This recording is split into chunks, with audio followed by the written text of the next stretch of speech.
Ekadashi special साबुदाण्याची खीर बघा कशी बनवलेली आहे। एकदम टेस्टी आहे, एकदम मस्त अशी बघू शकता तुम्ही किती मस्त खीर बनलेली आहे आणि बिना ड्रायफ्रूट टाकल्याची बनवलेली आहे। काही यामध्ये ड्रायफ्रूट टाकलेले नाही मी, फक्त 2-4 वस्तूने ही खीर बनवलेली आहे मी। तुम्ही पण खूप कमी वेळामध्ये खूप कमी साहित्यामध्ये बनवू शकता। तर बघू शकता किती मस्त अशी खीर आपली बनलेली आहे आणि खायला पण खूप टेस्टी लागते। कमी साहित्यातच बनवलेली आहे पण खूप छान अशी लागते। खीर उपवासाला पण आपण खाऊ शकतो।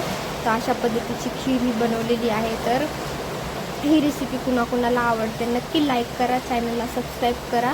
आवडलं तर बघू शकता इतकी मस्त अशी खीर बनलेली आहे। तर तुम्ही ना चॅनलला सबस्क्राईब करायला विसरू नका। तर एकदम कमी साहित्यात बनवली आणि एकदम झटपट खीर बनते ही साबुदाण्याची खीर आणि स्पेशल एकादशी बघू शकता तुम्ही। तर चला गाईज आपण सुरुवात करूया। तर बघा इथे मी घेतलेलं आहे, इथे हे बघा किती कमी साहित्य घेतलेलं आहे। इतक्या साहित्यात आपण 7 ते 8 जणांसाठी आपण खीर बनवलेली आहे इतक्या कमी साहित्यामध्ये। तर बघू शकता तुम्ही इथे मी हे 1 वाटी साबुदाणा भिजवून घातला होता मी, 2 तास भिजू घातला आहे। नंतर मी वाटीमध्ये काढून घेतलेला आहे। बघू शकता तुम्ही सगळा भिजू घातलेला आहे, मस्त असा छान मऊ भिजलेला आहे। आणि हे बघा सुकं खोबरं मी खिसून घेतलेलं आहे खिसणीने। अशा पद्धतीने बघा इतकी घेतलेलं आहे खिसून, अर्धी वाटी खिसून घेतलेलं आहे मी छिलक्या सगळं तसं खिसून घेतलेलं आहे। हे तूप आहे, तूप घेतलेलं आहे थोडंसं आणि इलायची आहे ना ती 4-5 इलायची अशा हाताने कुटून घेतलेल्या आहेत म्हणजे उकळीमध्ये, आणि त्याचे 2 ट्रफल पण घेतलेले आहेत, मला आवडतात। तर दूध घेतलेलं आहे मी इथे 1 वाटी दाखवलेलं आहे कारण की पातेले इथे बसत नव्हतं म्हणून मी दाखवलेलं आहे। तर चला आपण सुरुवात करूया। तर बघा इथे पातेलं ठेवलेलं आहे मी, पातेल्यामध्ये आपल्याला आता तूप टाकायचं आहे। आधी छान गरम करायचं आहे पातेला, नंतर तूप टाकायचं आहे। तूप असं टाकल्याच्या नंतर छान असं गरम होऊ द्यायचं आहे तूप। नंतर आपलं त्यामध्ये खोबरं घालायचं आहे, सुकं नारळ घालायचं आहे किसलेलं। तर बघा तूप छान गरम झालेलं आहे, आपण आता यामध्ये सुकं खोबरं घालूया। पुढे पाऊस खूप चालू आहे आणि स्पेशल एकादशी उद्या आहेत म्हणून मी आज व्हिडिओ बनवलेला आहे, खूप घाईमध्ये बनवलेला आहे आणि पावसाचा पण आवाज इतका येतो, तुम्हाला पण येतच असेल। तर बघू शकता इथे छान असं आपल्याला सुकं नारळ छान असं भाजून घ्यायचं आहे तुपामध्ये असं छान भाजून घ्यायचं आहे आपल्याला। थोडंसं हलकं लालसर होईपर्यंत भाजून घ्यायचं आहे आपल्याला।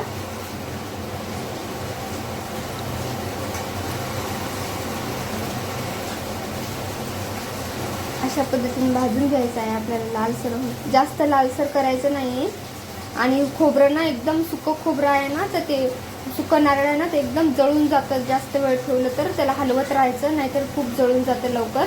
आता यामध्येच मी वेलची आपण कुटून घेतलेली ते पण टाकलेली आहे, ते पण असे छान यामध्ये भाजल्या जाईल, छान असा वास येईल, त्यामुळे मी असे टाकलेली आहे।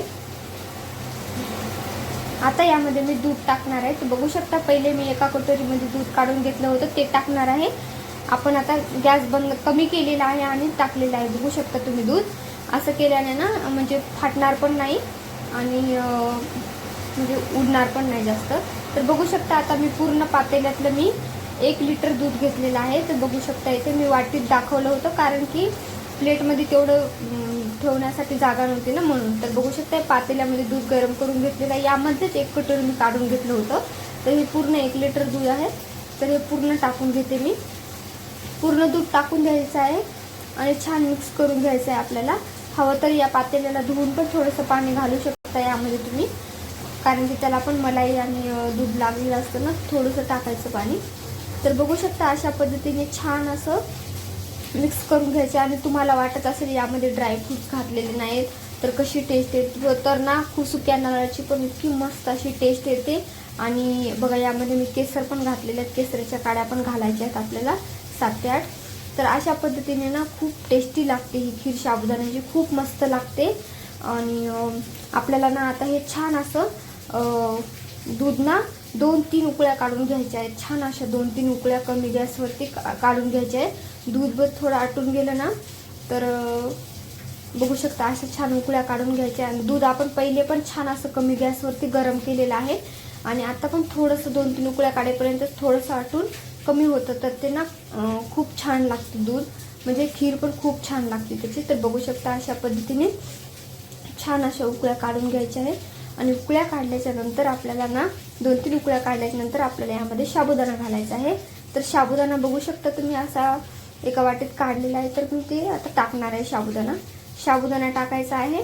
आणि साबुदाणा टाकल्याच्या नंतर ना छान असं मिक्स करून घ्यायचं आहे. छान मिक्स करून घ्यायचं आहे आपल्याला साबुदाणा टाकल्याच्या नंतर, कारण की ना टाकल्या ना त्यामध्ये अशी चिकटून बसणार नाही साबुदाणा, नाहीतर चिकटून बसतो पात्याच्या बुडाला पण लागेल आणि ते एकोणीकाला चिपकेल पण साबुदाणा. त्यामुळे ना आपल्याला छान मिक्स करत राहायचं आहे आणि छान असं उकळू द्यायचं आहे. आणि पुन्हा असंच उकळल्याच्या नंतर आपल्याला यामध्ये साखर पण घालायची आहे. तर ते मी सांगणारच आहे पुढे तुम्हाला. तर पूर्ण व्हिडिओ बघा, व्हिडिओ स्किप करू नका. तर बघू शकता तुम्ही साखर घातलेली आहे मी. तर साखर घातल्याच्या नंतर पण छान असं आपल्याला मिक्स करा. बघू शकता साबुदाणा असा वरती आलेला आहे. तर असं छान मिक्स करून घ्यायचं आहे आपल्याला. छान मिक्स करून घ्यायचं आहे. मिक्स केल्याच्या नंतर ना आपल्याला छानपैकी असं साबुदाणा आपल्याला शिजू द्यायचा आहे. छान असा शिजल्याच्या नंतर तुम्हाला पण कळेल, थोडंसं घट्ट होईल आणि तुम्हाला पण कळेलच. बघा अशा उकळ्या काढून घ्यायच्या आहेत आणि आपल्याला गॅस फास्ट करायचा नाही. हवं तर तुम्हाला फास्ट करू शकता, गॅसच्या जवळच थांबत असाल तर. जर कमी करायचं असेल तर कमी करू शकता. बघू शकता अशा पद्धतीने छान अशा उकळ्या काढून घ्यायच्या आहेत. इथे ना मी थोडं म्हणजे घट्ट करणार नाही साबुदाणा, थोडंसं पातळच करणार आहे मी. घट्ट जर आमच्या घरी कसं थोडं घट्ट आवडत नाही, त्यामुळे मी थोडं पातळ केलेलं आहे. हवं तर तुम्ही जास्त वेळ थोडंसं शिजवू शकता, तर तो आपोआप थंड झाल्याच्या नंतर ना घट होऊन जातो. तर अशा पद्धतीने बघू शकता छान अशा उकळ्या काढून घेतलेल्या आहेत.